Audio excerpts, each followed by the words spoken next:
balerina capuccina, mengalami kesalakan di dalam pesola. Anak naya terlempar keluar dan celak. Desadatu, ada seeker huyang sedang berenang. Dia melihat ada seorang anak bayi terapung di lot.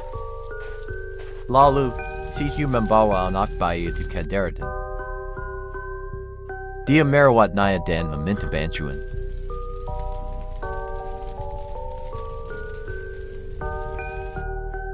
Lalu, ada seeker burung yang sedang terbang dan melihat mereka.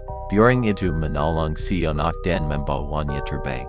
Burung itu membawa si anak ke kantor polisi.